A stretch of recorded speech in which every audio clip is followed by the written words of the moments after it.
தஞ்சை மண்டல தமிழ்நாடு நுகர்பொருள் வாணிப கழக தலைமை அலுவலக பொது மேலாளர் நிர்வாகத்தை விட்டு வெளியேற வேண்டும் என வலியுறுத்தி தொழிலாளர்கள் காத்திருப்பு போராட்டத்தில் ஈடுபட்டனர்.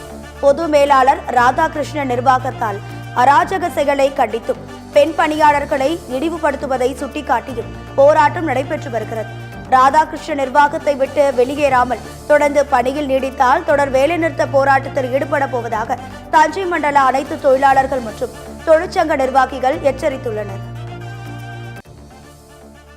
வாணிப கழக தலைமை அலுவலகத்தில் பணிபுரியும் நிர்வாகத்தின் அராஜக செயலை கண்டித்தும் பெண் பணியாளர்களை இழிவுபடுத்தியதை சுட்டிக்காட்டி இந்த நிர்வாகத்தை விட்டு வெளியேற வேண்டும் என்ற பொது மேலாளர் நிர்வாகம் ராதாகிருஷ்ணன் அவர்கள் இந்த நிர்வாகத்தை விட்டு வெளியேறாமல் தொடர்ந்து இந்த பணியில் நீடித்தால் தொடர் வேலை நிறுத்த போராட்டத்தில் அனைத்து பணியாளர்கள் மற்றும் அனைத்து தொழிற்சங்கங்கள் ஈடுபடும் என்பதை தெரிவித்துக் கொள்கிறோம்.